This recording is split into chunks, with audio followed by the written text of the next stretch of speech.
मैं संजीव सर, ये जो एक बात मुझे लगता है जो कहा राकेश सर ने कहा कि छद्म युद्ध है, छद्म लड़ाई कहीं आप कह रहे हैं राकेश जी। लेकिन जो मैंने जैसे कहा कि जो तोते की जान, वो जो जान बसी हुई है वहां पर, तोते में जो जान बसी है, उस गोदी मीडिया को जिस तरीके से, देखिए वो वहीं से तो सारा कुछ एक हवा बनती है, क्रिएट होती है चीजें, दिन दिन भर वहीं से तो चलती है चीजें। ठीक है कि सुधांशु जी ने जो कहा कि वो उत्तर प्रदेश में जो हो रहा है वो उसके पीछे संग हो सकता है, लेकिन सीधे गोदी मीडिया पर प्रहार बहुत सारे, इसे कैसे देखें, इसे कैसे लें? ये चीज तो कहीं ना कहीं उसमें बहुत सारी चीजें छुपी हैं। और अगर आप मोहन भागवत जी के पिछले बहुत सारे वक्तव्यों को देखें तो वो नसीहतें तो बार बार सीधे मोदी को देते दिख रहे, तो छद्म कैसे माना जाए? दोनों के बीच कहीं ना कहीं ऐसी स्थिति आ गई है शायद कि, और अभी खुद कहा राकेश जी ने अपने छद्म युद्ध के साथ साथ कि कुछ महीने शेष हैं, ये दिखता है। क्या कहेंगे आप संजीव सर?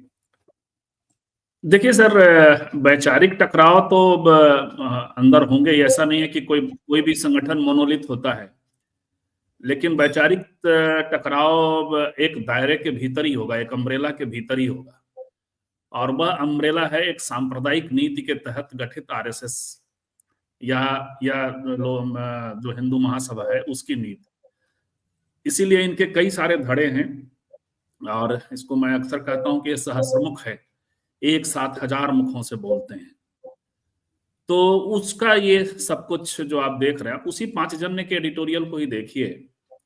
तो गोदी मीडिया को इसलिए वो बोल रहे हैं कि वो और क्या बोलेंगे, इसके अलावा सोशल मीडिया पे भी बात की है उन्होंने, वो और क्या बोलेंगे, आखिर किस पर इसकी जिम्मेवारी देंगे जो मोहन भागवत ने कहा, और उससे थोड़ा सा स्लाइटली शिफ्ट भी सोशल लेना है। सोशल सोशल मीडिया को भी आप देखें, थोड़ा सा वैसा है कि वो कहीं ना कहीं जो बीजेपी का जो वो पूरा विंग है उसको भी लताड़ लगाते नजर आते हैं, उसको उसको अगर आप उसको ज्यादा गहराई में जाएं। वो जैसे जैसे जैसे जैसे एक हैं पत्रकार जिनके बारे में एक टिप्पणी आई थी बीजेपी के बड़े नेता की भी, बड़ी चर्चित पत्रकार है, मैं देखिए नाम भूल रहा हूँ, तो वो भी अपना एक यूट्यूब चैनल चलाते हैं, मोदी से अलग लाइन लेते हो। एक तो जो है एक है कुणाल पुरोहित, वो तो वो सीधा लाइन लेते रहे, पहले इंडिया टीवी के उससे रजत शर्मा से टकराए कॉन्स्टिट्यूशन क्लब में, आजकल बड़े प्रकाशक और बड़ा ये है, मैंने मतलब उसको ऐसे समझिए कि कांग्रेस और इधर का कुछ लोग और उधर एक तरह के लोग होते हैं दोनों तरफ, तो ऐसे लोगों में से एक रहे। खैर उस पर नहीं जाएंगे। तो वहां मैं दूसरे एक पैराग्राफ पे ध्यान दिलाना चाह रहा हूँ। वो पैराग्राफ ये कह रहा है कि जो वो पैराग्राफ मूलतः योगी को समर्थन दे रहा है। उसने जो बात कही वो ये है कि कुछ तो ऐतिहासिक महत्व के मंदिर हैं और कुछ ऐसे मंदिर हैं जो खाली हो गए हैं, कुछ ऐसे लोगों के कॉलोनियों में बस जाने के। ये संभल में जो हो रहा है उसको तो ये समर्थन दे रहा है ना सर। यानी कहीं से भी इरादा ये नहीं है कि समाज में जो उत्पात मच रहा है उसको तत्कालिक फौरी रोक भी चले, क्योंकि अभी सबसे तीखा जो हो रहा है वो सब कुछ तो उत्तर प्रदेश में हो रहा है।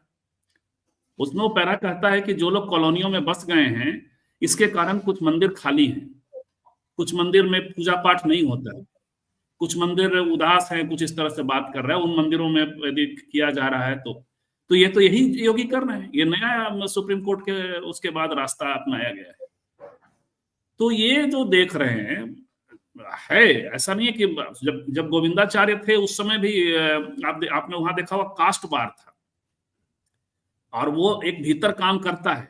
ये चित्त पावन शायद नहीं है मोहन भागवत, और मोहन भागवत ने नरेंद्र मोदी को जबरदस्त समर्थन दे रखा है। इतना ज्यादा हाईली पॉलिटिकल सर संचालक इतना संघ के इतिहास में शायद नहीं हुआ है जितना ये है। तो मुझे एक बात और समझ में आ रही है कि थोड़ी शिल्डिंग देने की भी कोशिश हो रही है। वो 75 साल वाली जो बात आ रही है वो और आ रही है, आपके योगी बनाम जो उसमें है वो मोहन भागवत ने कोशिश की। लेकिन वो जब भी करेंगे तो उसके भीतर, और अम्ब्रेला के भीतर ही करेंगे, वो कहीं दूसरी जगह उनका कोई ऐसा इरादा नहीं है कि फौरी रोक भी लगे या आगे चल करके भी उसमें कोई बड़ी रोक हो। 2019 में ही मोहन भागवत ने एक बात कही थी, वो कंफ्यूजन पैदा करना नहीं तो और क्या हुआ। 2019 में जब जजमेंट आया तो मोहन भागवत ने यही बात कही थी कि अब हर मंदिर में, मस्जिद में जो है हम लोग मंदिर का ये नहीं करेंगे, और अब हो सकता है तो मथुरा और काशी को भी हम लोगों को ये करना चाहिए, रोकना चाहिए, और इस आशय की बात कही थी उन्होंने। लेकिन क्या हुआ आपने देखा, 2024 के शुरुआत में ही, जनवरी में ही जो राम मंदिर की प्राण प्रतिष्ठा हुई और तमाम उसमें जो खेल हुआ प्रधानमंत्री के द्वारा, संवैधानिक जो व्यवस्था है उसका उल्लंघन होना, उनका वहां यजमान बन करके जाना, और सब कुछ हमने आपने देखा। उसके बाद क्या हुआ? उसके बाद जो इनके लोग बैठे हैं न्यायपालिका में, क्या हुआ? वो जज जो बोल के गए, जज के ऊपर क्यों कार्रवाई नहीं हुई? सिर्फ कॉलेजियम में बुला करके छोड़ दिया। जो गुजरात हाईकोर्ट, ये जो कर्नाटक हाईकोर्ट के जजेज स्टेटमेंट दे रहे हैं, उसका उस पर क्यों कार्रवाई नहीं हुई? तो पूरा जिसको कहते हैं कि पूरे तंत्र में चूंकि ये बैठ गए, तो कुछ कुछ इनका आत्मविश्वास भी बोल रहा है संजीव सर।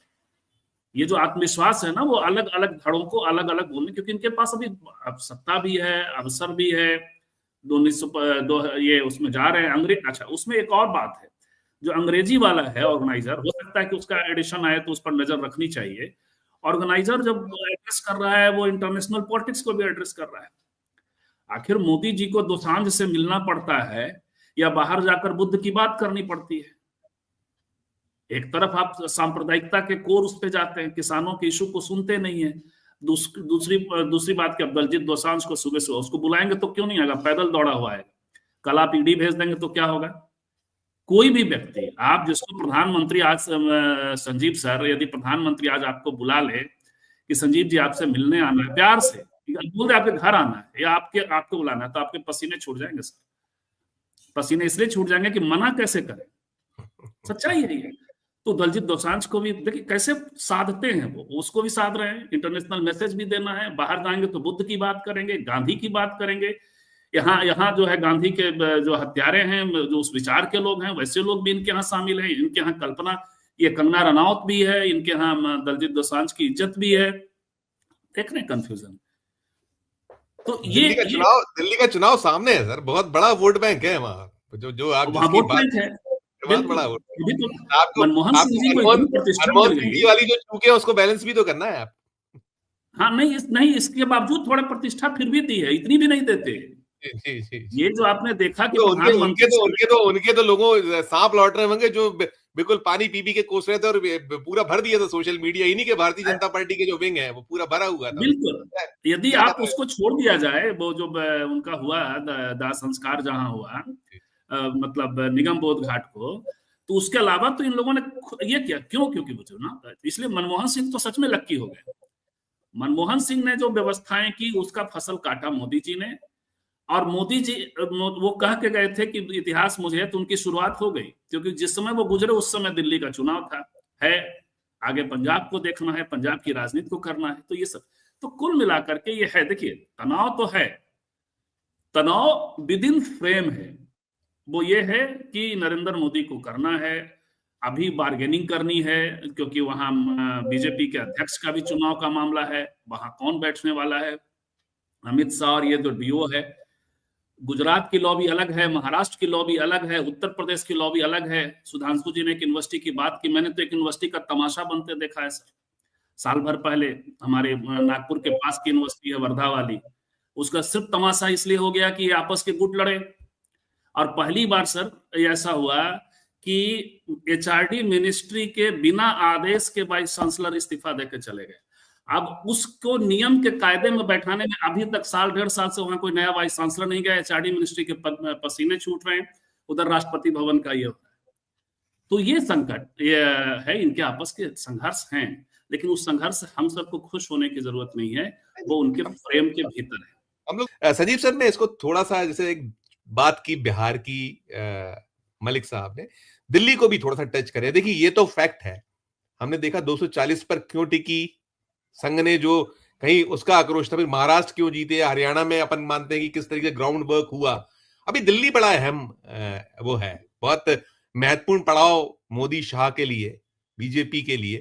वहां जो कठिनाइयां पैदा की हुई हैं, जो अरविंद केजरीवाल एंड कंपनी ने, आपने, हम देख रहे हैं कि ये जो सब कुछ डैमेज दिखता है, इसको कंट्रोल करने के लिए अलग अलग जो कहते हैं ना वो, कि बीजेपी के चाणक्य कहलाते हैं, वो बीजेपी तो कहती है चाणक्य, कुछ कुछ चल रहा है। जैसे हमने ये एक बड़ा अहम पाया कि मायावती जी की ओर से है कि सारी की सारी 70 सीटें लेंगी। हालांकि उनका जो एक ही दौर था, वो जो 14% के आसपास 2 सीटें, बाकी तो उनका जो निरंतर घटता चला गया हर तरफ। यूपी में जब कुछ नहीं है तो दिल्ली क्या होगा। लेकिन फिर भी कैसे उसको देखा या लिया। फिर बिहार की जो बात की, बिहार में सब कुछ डिस्टर्ब हो रहा है, तो वो जो एक तो मायावती जी वाला एंगल दिल्ली में, क्या वो डैमेज कंट्रोल की कैसे बूंद-बूंद से घड़ा भर लिया जाए, और ये करते हैं चीज़ों की कोशिश।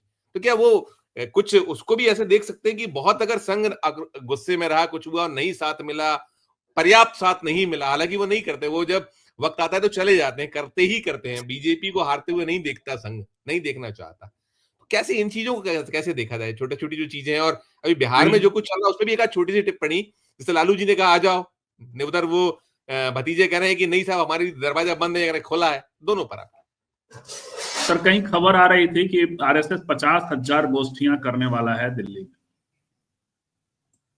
तो आरएसएस छोड़ने वाला नहीं है। आरएसएस चूंकि वो दावेदारी यदि छोड़ेगा तो उसका जो अपना एक संघर्ष है संगठन पे बनाए रखने का, जो है भाजपा कब्जा है, तो वो एक मतलब जो ऑटोक्रेसी है अमित शाह और मोदी के आगे, तो वो हारेंगे। तो इसलिए चुनाव तो वो किसी सूरत में वो कायदे से ही लड़ेंगे और पूरी ताकत जान लगाएंगे। इसमें से अरविंद केजरीवाल यदि निकाल के ले जाते हैं तो ये अरविंद केजरीवाल का अपना एज ए लीडर उनका अपना क्रेडिट होगा। लेकिन वो ले करके भी जाते हैं तो आरएसएस के फोल्ड से बहुत बाहर तो है नहीं। उनके ले जाने से दो घटनाएं घटेंगी सर उसमें। अच्छा, इनका ये जो बसपा वाली बात आपने कही, तो फिर ये कांग्रेस पे भी लागू हो जाएगा। जो दो घटनाओं की बात मैं कर रहा हूँ वो ये, जो ये आम आदमी पार्टी तेजी से कह रही है कि आप बी टीम है, वो बी टीम वाला लॉजिक मैं पॉलिटिक्स में हमेशा डिनाई करता हूँ। और इसीलिए आज कांग्रेस पर ये होने वाला है आने वाले दिनों में। मैं आपके यहाँ भी कहता रहा हूँ कि दिल्ली में ये होगा कि जब कांग्रेस बी टीम बन जाएगी, जी। वहां आम आदमी पार्टी का बन जाएगी, है नहीं, कोई गलत ये न ले जाए, नहीं, नहीं। लेकिन वहां आम आदमी पार्टी यदि जीत के आती है तो भारतीय राजनीति की एक बड़ी दुर्घटना और संघ के लिए बड़ी बात हो जाएगी। दुर्घटना ये होगी कि जो अभी तक ये एक बात बनी हुई है, एक सेहरा बंधा हुआ है राहुल गांधी जी के सिर पे, कि मुस्लिम वोट को उन्होंने अपनी पॉलिटिकल कंसिस्टेंसी से कांग्रेस के साथ जोड़ दिया है, वो चेहरा खत्म हो जाएगा। और वो खत्म होगा तो उसका असर बिहार चुनाव पे भी पड़ेगा और उत्तर प्रदेश में भी गठबंधन पे पड़ेगा, जो गठबंधन के भीतर एक बड़ा तनाव है। कई जगह लेफ्ट के लोग भी तनाव में है, तो उसको कोई बड़ा लीडर ही आगे ले जा सकता है। तो ये सांप्रदायिकता के लिहाज से भी बड़ी घटना होगी, क्योंकि ये एक फिर भी चाहे भ्रम ही सही, कांग्रेस एक बड़ा फोर्स की तरह तो है, इकट्ठे लोग हो रहे हैं, काम कर रहे थे। एक उसको आप सीमेंट के फॉर्म में रखेंगे तो आप पॉलिटिकल विकल्प बनने की कोशिश करते हैं, या हो सकता है बाद में जनता कुछ और कर ले जाए।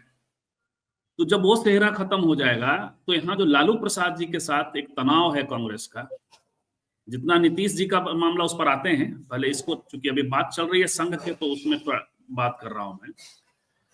तो वहां पप्पू यादव पे ज्यादा इन्वेस्ट करेगी यदि कांग्रेस, तो गठबंधन टूटेगा ही टूटेगा, और नहीं तो बहुत डाउन होकर के लालू जी के साथ मिलकर के काम, वहां उसका से नीचे जाएगा, घटेगा। ये दो चीजें होंगी दिल्ली चुनाव के बाद, क्योंकि वो मुस्लिम वोट वाला मिथ टूट जाएगा, खत्म हो जाएगा। ठीक, ठीक। जो नीतीश का मामला है यहाँ चल रहा है, उसमें एकदम कायदे से शायद मलिक सर ने और जो ईडी और तमाम वो घिरे हुए हैं। अब उस पूरे छटपट, देखिए कॉन्ट्राडिक्शन तो है, आए थे तभी से कॉन्ट्राडिक्शन है, इधर और बढ़ गया है। वक्फ बोर्ड से लेकर के सारी चीजें, रोज बीजेपी के नेता सांप्रदायिक मोड पे जा रहे हैं। एक तो बीजेपी का एक विधायक ने तो भाजपा राजद को गद्दार पार्टी और पता नहीं क्या क्या मुसलमानों की पार्टी और तमाम चीजें अभी कही, और दूसरे मैंने इस भाषा में ये लोग कॉमनलाइज करने की कोशिश कर रहे हैं। राज सिंह का पूरा यात्रा वगैरह सब आपने देखा ही देखा। तो नीतीश वो भी वहां फंस गए हैं कि यहाँ क्या पोजीशन ले, वहां भी नहीं ले पा रहे हैं, चुप्पी बना रखी है। बाबा साहब वाले प्रकरण में वो अपने यात्राओं में बाबा साहब की तस्वीर तो लगा ली उन्होंने पीछे, लेकिन खुल करके आप ना, उनके पास कोई ऐसा वैचारिक मजबूत लोग हैं कि जो बात कह सके बाबा साहब को लेकर के, और ना वो कर सकते हैं। दूसरी तरफ चिराग पासवान के निकटतम अलाई के ऊपर आपने देखा कि ईडी का रेड है, और उसका सूत्र जुड़ा हुआ है नीतीश जी के अत्यंत विश्वस्त मंत्री से, और पुराने आईएएस जो जेल में है संजीव हंस का जो प्रसंग है, तो सच में वो घिरे हुए हैं। उस घिरे हुए मामले में इधर वाला, चूंकि लालू जी ने कहा कि हमारा तो दरवाजा खुला है, लेकिन कहीं ऐसा तो नहीं कि सारी पार्टियां नीतीश चैप्टर को ही खत्म करना चाहती हैं। उधर कुआं इधर खाई की स्थिति में नीतीश जी हैं, इसमें कोई दो मत नहीं है। लेकिन पॉलिटिक्स है, देखते हैं यहाँ क्या होगा, क्या अनफोल्ड होता है। यहाँ फिलहाल आरएसएस ने कोई ऐसा टारगेट जो जैसा 50,000 वाला दिल्ली वाला बनाया, हो सकता है आगे आकर के करेंगे वो। लेकिन एक अंतिम बात, पॉलिटिकली दिल्ली में हमारा शहंशाह बैठा रहे, इसके लिए इसमें एकदम एका है दोनों में, कहीं कोई कंफ्यूजन नहीं रखना चाहिए किसी को। बाकी पावर स्ट्रगल जो होता है स्ट्रक्चर में वो हो रहा है। ठीक।